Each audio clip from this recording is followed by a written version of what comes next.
여호와께서 이르시되 그날에 내가 나를 내 남편이라 일컫고 다시는 내 바알이라 일컫지 아니하리라.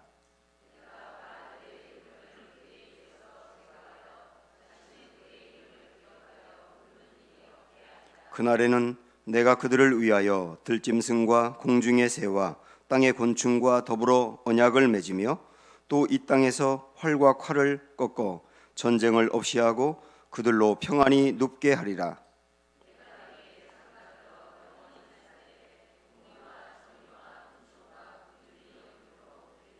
같이 읽습니다. 진실함으로 내게 장가 들리니 내가 여호와를 알리라. 아멘.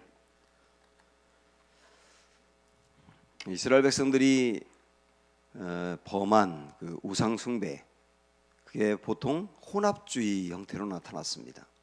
혼합주의라고 하는 것은 크게 두 가지인데요. 하나는 하나님도 믿고 우상도 믿는 거예요. 둘 다 믿는 겁니다. 지금 요즘 우리 개념으로 말한다면 한 주는 교회 가고 한 주는 법당 가고 이런 일들을 이스라엘 백성들이 범한 거예요. 그래서 하나님도 섬기면서 하나님으로 뭔가 부족해 보여서 바알을 섬기기도 하고, 그렇게 혼합된 형태로 나타나는 것이 첫 번째입니다.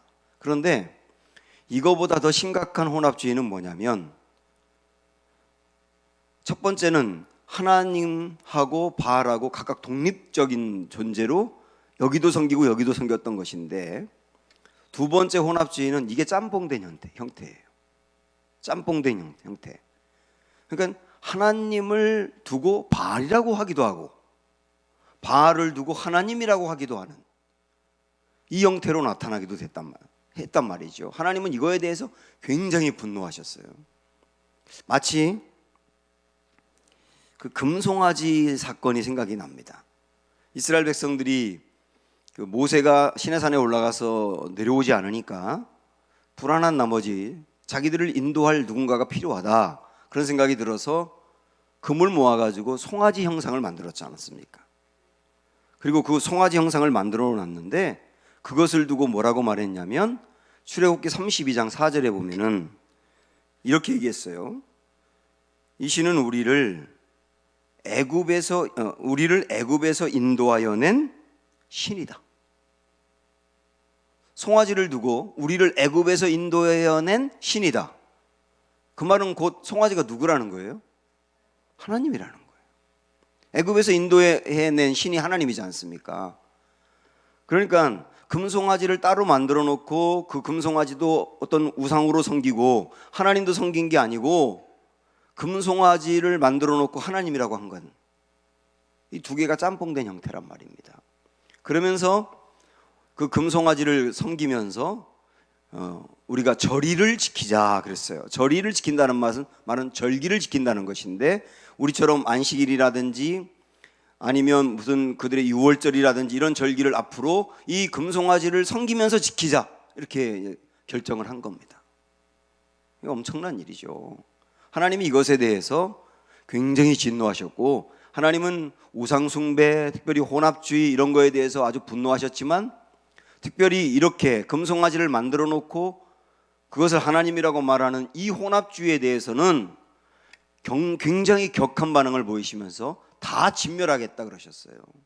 그만큼 분노하셨다는 뜻인데, 이런 형태가 금송아지를 만들어 놓고 하나님이라고 하는 이 혼합주의 형태가 호세아 시대에도 있었던 거예요. 그게 이들의 우상숭배의 하나의 모습이었던 겁니다.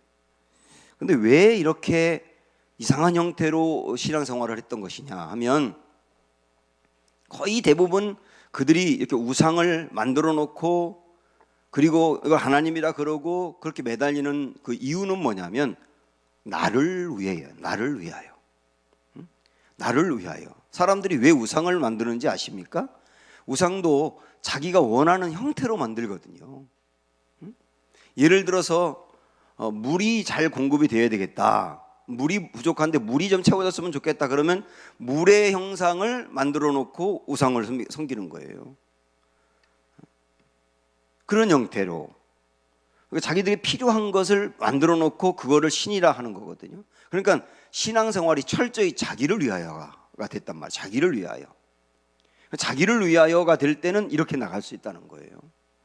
그러니까 오늘 우리에게도 하나님이 이 신앙생활하고 있는 우리에게도 말씀하시는 것이, 우리는 이 이스라엘 백성들이 범했던 그런 형태의 혼합주의는 없으리라고 생각을 하지만, 그러나 신앙생활의 초점이 나를 위하여가 될 때는 잘못하면 이상한 형태로 나갈 수가 있다는 거예요.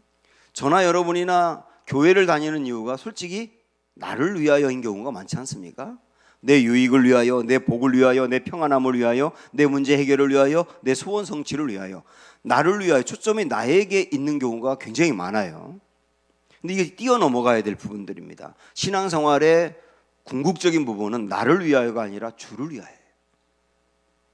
예배를 드리더라도 예배를 오늘 드리러 가서 내가 위로받을 말씀을 받아야지, 내 마음이 지금 불안하고 염려가 있는데 내 마음을 평안하게 할 수 있는 말씀을 받아야지, 오늘 예배를 통하여 내가 뭔가 힘을 얻어야지, 이렇게 우리 생각을 하는데 이것이 뭐 완전 틀렸다고 볼 수는 없지만은, 그러나 여기에 너무 초점을 두게 되면 예배는 흐려지는 거예요. 예배는 주를 높이고 주를 바라보며 주를 경외하고 송축하는 데 초점이 있는 거예요.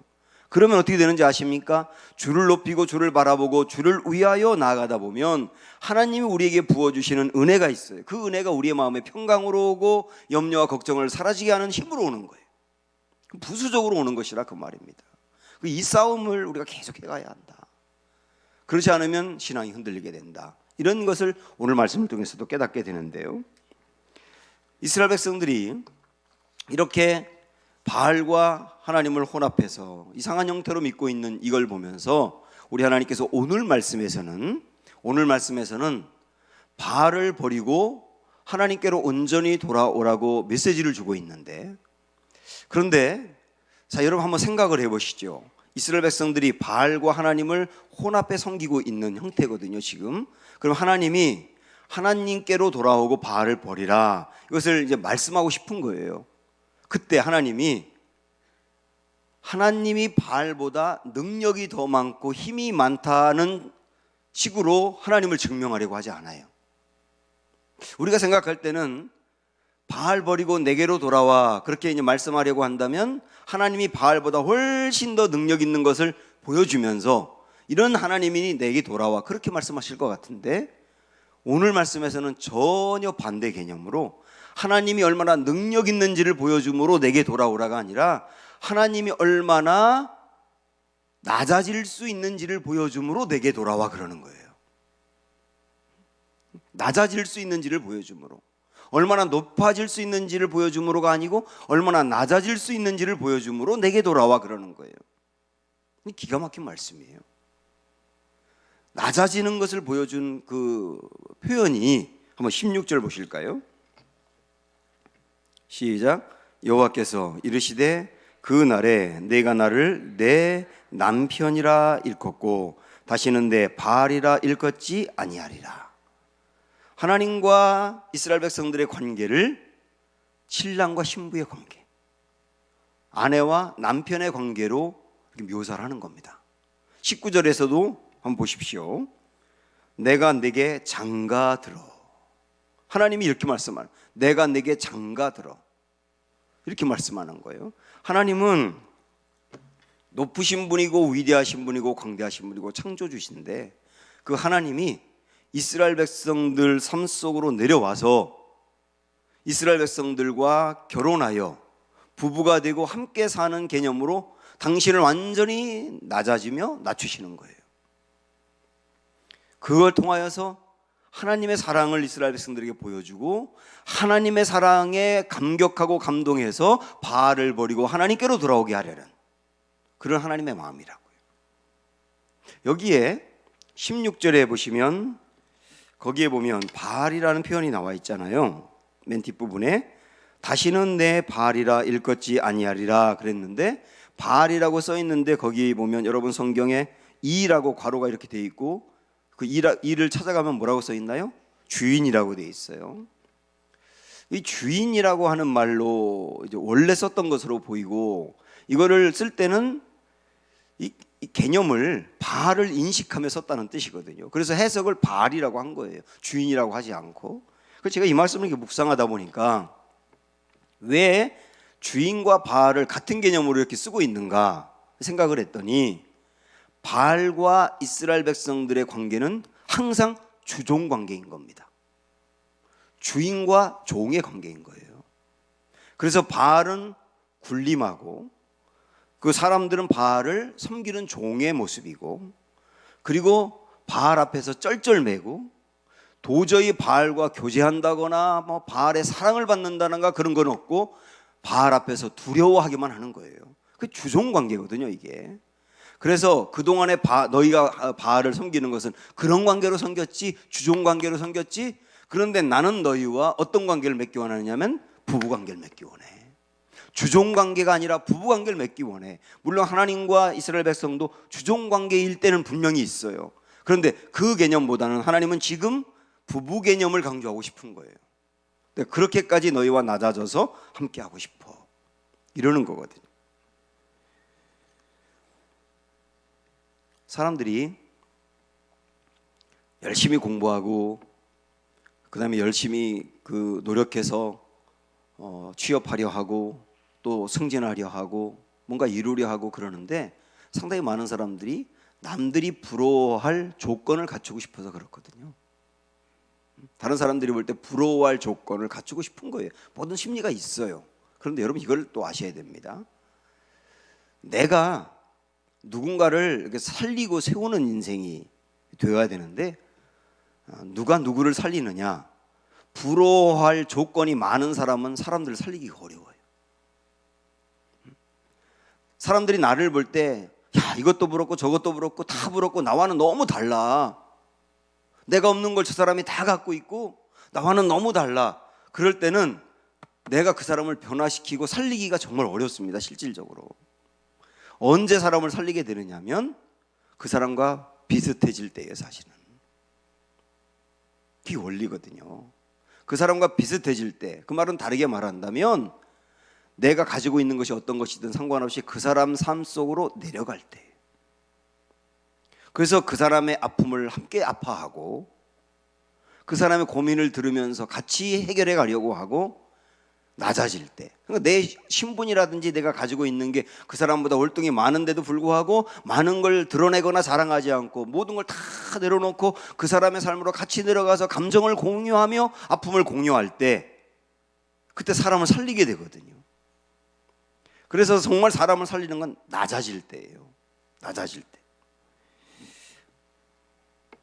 제가 이제 언젠가 오래전에 이 빈센트 반 고흐라고 하는 그 책을 읽은 적이 있는데, 화가인 반 고흐의 그 일대기를 이렇게 보여주고 있는 소설이에요.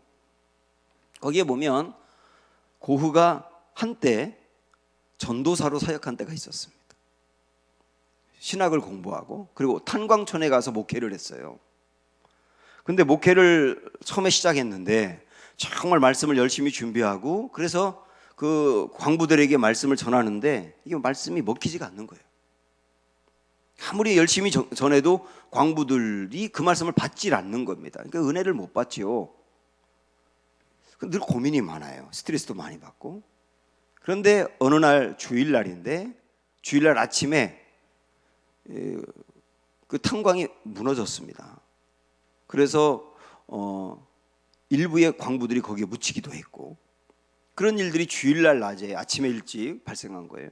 그래서 온 동네 사람들이 다 가서 그 묻혀있는 광부들을 꺼내기 위해서 애를 써요. 이 고흐도 갔습니다. 거기에 가서 이 탄들을 캐내고 그래가지고 묻혀있던 사람들을 금방 살려냈어요. 그리고 모든 게 종결됐습니다. 그리고 보니까 예배 드릴 시간인 거예요. 그래서 이 고흐는 이 옷도 갈아입지 못하고 닦지도 못한 채로 그냥 예배를 인도하게 된 거예요, 그날. 그러니까 얼굴은 뭐 탄으로 이게 묻혀 있고 옷도 형편없고 그 모습으로 그냥 설교를 한 거예요. 그런데 그날 최고의 은혜를 받았다. 그때 고흐가 깨닫습니다. 아, 내가 그동안에 그렇게 설교를 열심히 해도 사람들이 왜 은혜를 못 받았는지, 그리고 이제 왜 은혜를 받았는지를 안 거예요. 왜냐하면 그동안에는 광부들은 광부들이었고 고우는 고우였고 각각 달랐어요. 그런데 그 주일날은 고우가 광부가 된 거예요. 그랬더니 말씀이 들어가더라는 거예요. 그때 깨닫는 거예요. 아, 말씀은 얼마나 잘 준비하느냐도 중요하지만 내가 낮아져 그들과 같이 되는 게 더 중요한 거구나. 같이 될 때 살린단 말이에요. 낮아질 때 살린단 말이죠. 그 일을 하신 분이 우리 주님이시지 않습니까? 여러분, 왜 하나님이 인간이 되셨다고 생각하세요? 사람들을 구원해내기 위해서 인간이 되신 거거든요. 그냥 군림하면서 구원해낼 수는 없는 건가요? 라고 하는 의문도 생기지 않습니까? 그런데 우리 하나님은 하나님이신 분이 인간의 몸을 입고 아예 인간이 되셨어요. 그것도 말구유에 오셨어요. 그리고 인간으로 사실 때 사람들과 같이 그들과 어울리면서 함께 식사하면서 제자들과 함께 잠을 자면서 그러면서 사람들 삶 속으로 내려가서 그들과 함께 아파하고요. 저는 우리 예수님이 나사로가 죽었을 때 그걸 보고 우셨다는 말씀이 참 은혜가 되더라고요. 금방 살아날 거 아시면서도 그의 삶 속에 내려가서 그 아파하는 가족들과 함께 우시는 거예요. 감정을 공유하시고 함께 아파하는 이런 모습으로 사시다가 결국 마지막에 최고로 낮아지신 것은 십자가를 지신 거 아닙니까? 모든 사람들의 죄를 다 짊어지시고 당신이 담당하시고 돌아가시는 최고로 낮아지는 모습으로 돌아가신 거예요. 그래서 예수님은 우리를 살리는 거예요.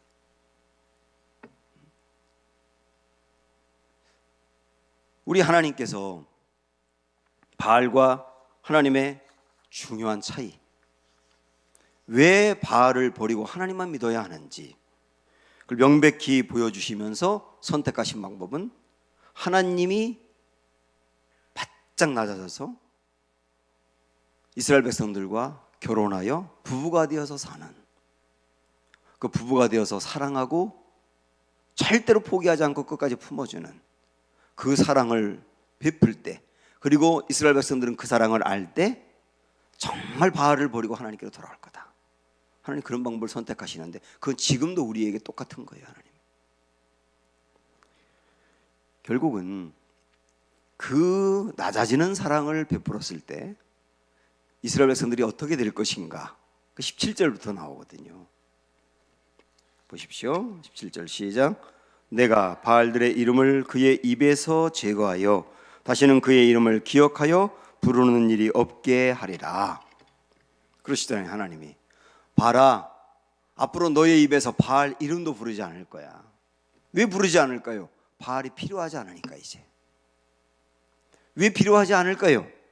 낮아져서 이스라엘 백성들과 함께하는 그 하나님의 사랑을 충분히 받으니까, 하나님의 사랑을 충분히 받으니까 마음이 만족이 되는 거예요. 마음이 만족이 되니까 하나님 외에 다른 어떤 대상을 부를 이유가 없는 거예요. 여러분, 여기서 하나님이 다시는 너의 입에서 바알의 이름을 부르지도 않게 하리라라고 하는 이 말씀은 이스라엘 백성들이 원하는 거 원하는 대로 다 채워져서, 모든 걸 다 채워져서 야 만족스럽다, 이제는 바알을 믿지 않아도 되겠네, 이런 개념이 아니고 하나님의 사랑으로 그들이 충분히 만족하다 보니까, 정말 사랑을 받으면, 하나님 사랑 받으면 만족하거든요. 하나님으로 충분합니다. 그 고백이 나오거든요. 그 고백이 나오다 보니까 나중에 바알을 찾지 않아도 되는 이런 은혜 가운데로 이끌어 주리라, 이런 말씀하시는 거거든요. 그리고 18절을 보시면 시작. 그날에는 내가 그들을 위하여 들짐승과 공중의 새와 땅의 곤충과 더불어 언약을 맺으며 또 이 땅에서 활과 칼을 꺾어 전쟁을 없이 하고 그들로 평안히 눕게 하리라 그랬어요. 자, 여기 다시 한번 잘 보시면 여기 18절에 들짐승, 공중의 새, 땅의 곤충 이렇게 표현했는데 이게 뭘 의미하는 것 같습니까? 들짐승, 새, 곤충. 이 표현들은 농사를 짓고 있는 사람들에게 농사 지으면 그것을 갈취해 버리는 대상인 거예요. 그러니까 이스라엘 백성들이 살아가는데 이스라엘 백성들이 바르고 윤택하게 사는 것을 방해하는 것들이라고. 이게 방해하는, 농사를 지었을 때 가져가 버리고 쪼아 버리고 그러는 것이니까. 그런데 그런 것들과 언약을 맺었다 그랬습니다. 하나님이 언약을 맺었어요. 어떤 언약을 맺었느냐면 18절 뒷부분에 보면 그들로 평안히 눕게 하리라 그랬어요. 평안히 눕게 하리라. 평안히 눕게 하는 언약을 맺었다 이렇게 말씀하는데, 이 말씀은 그냥 읽어서는 이해가 잘 안 되고 해석이 필요한데요, 이게 무슨 말이냐면 그동안에 이스라엘 백성들의 삶을 방해하고 장애물로 막고 그들에게 태클을 걸고 했던 그런 것들, 이게 들짐승 곤충 새라고 했지 않습니까? 그런 것들이 이제는 도리어 이스라엘 백성들을 평안하게 하는 도구로 바뀔 거다. 우리 인생에 나아가는 것을 막고 어렵게 만들며 실족하게 만들고 시험에 들게 만들었던 그런 요소들을 하나님은 이제는 어떻게 바꾸시겠다고 하느냐 하면 오히려 그런 것들이 나의 평안을 주는 도구로 바뀌게 될 것이다, 이렇게 말씀하는 거예요. 또 하나 18절에 중간에 보면은 또 거기부터 보세요. 또 이 땅에서 활과 칼을 꺾고 전쟁을 없이 하고 그래서 평안히 눕게 하겠다 그랬거든요. 이스라엘 백성들을 평안하게 하지 못했던 전쟁 같은 일들, 그런 것들을 꺾어서 이제는 평안히 눕게 하겠다. 우리 개념으로 이렇게 이해하신다면 우리 인생에도 전쟁이 있어요. 늘 마음이 전쟁이 일어나는 분이 있어요. 왜 그러냐면 이 마음이 격해서 그런 겁니다. 그런 사람들은 사랑과 전쟁도 많아요. 컴퓨터만 싸우고 거칠고 상처 주고 상처받고, 그게 전쟁이 있는 거거든, 그의 인생에. 왜 전쟁이 있느냐면 마음이 안정이 안 되니까 자꾸 분노가 표출되면서 그런 거예요. 그랬던 삶이 하나님과 마치 부부관계가 되어서 하나님과 친밀한 교제를 나누고 하나님으로 만족한 인생이 되다 보면 내 안에서 일어나던 전쟁이 그친다는 거예요. 자꾸 싸우고 격해지고 그랬던 이 마음이 평안해지면서 전쟁이 그친다. 자꾸 부부끼리 전쟁하시지 않으세요? 자녀들하고 전쟁하고 교회에서도 전쟁하고 내 마음이 평안함이 없어요. 내 마음이 정말 주님의 은혜 안에 평안함을 누리게 되면 그 전쟁이 그친다, 이렇게 말씀하는 거 아닙니까?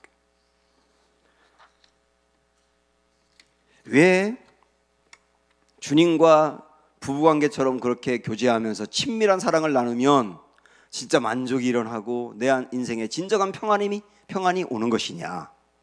왜 그러냐면 이렇게 표현하면 어떨까 싶어요. 내가 주님과 교제하고 친밀해지는 그 주님이라고 하는 분은 정말 멋있는 분이에요. 그 주님의 멋이 내게 오기 때문에 그래요. 제가 어떤 책을 봤더니 멋있는 사람이 누구냐? 그러면서 이렇게 표현하는데 퍽 제 마음에 다가왔어요. 거기서 이렇게 표현합니다. 누가 멋있는 사람인가? 겸손하지만 담대한 사람, 정의롭지만 자비로운 사람, 자유로운데 거룩한 사람이래요. 겸손하지만 담대하답니다. 그 사람이 참 이렇게 겸손해요. 낮아지고. 그런데 비굴하지 않아요. 그리고 중요한 일을 결정할 때라든지 용기를 내야 될 때 담대합니다. 멋있지 않습니까, 이런 사람? 정의롭지만 자비롭대요. 공명정대하고 모든 일을 판단할 때 바른, 아주 올곧게 판단합니다. 그런데 이렇게 정의로운 사람은 보통 자비가 없어요. 그래서 정의로운 잣대를 가지고 이게 옳다, 이렇게 해야 돼라고 하다 보니까 잘못하면 정죄를 많이 하게 되고, 그래서 다른 사람을 힘들게 하는 경우가 많아요. 제가 말씀드렸지 않습니까? 다른 사람에게 상처를 주는 게 나쁜 말이 아니라 옳은 말이라고. 옳은 말을 한다는 건 정의롭다는 뜻이에요. 그런데 상처를 주는 거예요. 이런 경우가 되게 많거든요. 근데 멋있는 사람은 누구냐면 정의로운데 자비로워요. 분명히 그 사람은 정의롭게 판단하고 그러는 거 알고 무엇이 옳고 그른지 분명히 알아요. 그런데 그렇지 못한 사람에 대해서 기다려줄 줄 알고, 내가 정의롭다고 해서 계속 쏴붙이는 것이 아니라 때로는 숨겨주기도 하는 그런 여유가 있는 사람, 이게 멋있지 않습니까? 또 하나, 자유로운데 거룩한 사람입니다. 그 사람이 자유로워요. 얽매이지 않아요. 어떤 제도에 그렇게 얽매이지 않아요. 사람들의 평가에 휘둘리지 않아요. 나는 나야. 하면서 아주 당당하게 나아가고 흉내내려고 하지 않고 비교하지 않아요. 그래서 자유롭습니다. 그런데 자유로운 사람이 보통 거룩하지가 않거든. 지 맘대로 하고. 그런데 자유로운데 거룩해요. 이 정말 멋있구나 하는 걸 제가 여러 번 생각을 해봤어요. 근데 이렇게 멋있는 분이 주님이시더라고요. 오늘 19절 보시면 우리 주님의 성품들이 나와 있는데, 자 읽어봅니다. 시작. 내가 네게 장가들어 영원히 살되 공의와 정의와 은총과 긍휼히 여김으로 네게 장가들며. 우리 주님의 네 가지 성품이 나와 있어요. 뭡니까? 공의, 정의, 은총, 긍휼이거든요. 근데 이거를 둘로 묶으면 공의와 정의가 묶이고, 그렇죠? 그 다음에 은총과 긍휼이 묶이는 거예요. 이걸 또 다시 두 개로 이야기한다면 공의와 사랑이에요. 그죠? 공의와 사랑. 주님의 두 가지 성품, 공의와 사랑, 이게 주님 안에 같이 있다는 겁니다. 공의로운데 사랑스러워. 아주 정의로운데 거기에 긍휼이 있고 자비가 있어요. 그래서 주님은 절대로 죄가 없는데, 그런데 완벽한 사랑도 있는 거예요. 그 무엇이 옳은지 그른지를 분명히 아시는데 잘못한 사람에 대해서 정의롭게만 하는 것이 아니라 기다려주고 기회를 주고 용납하고 사랑해 주시는, 이게 주님의 성품이란 말이죠. 이 주님의 성품을, 이게 주님의 성품이다 보니 주님과 장가들어 결혼한다는 말은 주님과 부부가 된다는 것인데, 저와 제 아내도 지금 뭐 20년 이상, 거의 30년 가까이 지금 살아오고 있는데 처음에는 너무 달랐거든요. 근데 살다 보니까 먹는 것도 비슷해지고 성격도 비슷해지어 가고 있고 닮아가는 거예요. 함께 하다 보니까. 그래서 우리가 주님과 결혼하는 관계가 되면, 친밀한 교제 가운데 가다 보면 주님의 이 성품을 내가 닮아가게 된다. 그래서 내 안에서도 사랑과 정의가 이렇게 멋스럽게 어우러지는 이런 모습을 내가 닮아가게 된다, 이렇게 말씀하고 있는 거 아닙니까? 사랑하는 여러분, 오늘 주님이 우리에게 요청하는 건 뭐냐면 하나님과 친밀하자. 마치 결혼한 것처럼 친밀하자. 그러면 거기에 진정한 만족이 있고 평안함이 있다. 그리고 주님의 성품을 내가 닮아가게 된다. 이런 모습으로 살아가는 게 진짜 은혜다. 이걸 소망하시면서 주님과 더 가까워지는 은혜가 있기를 주님의 이름으로 축원합니다. 그 사랑 함께 부르겠습니다.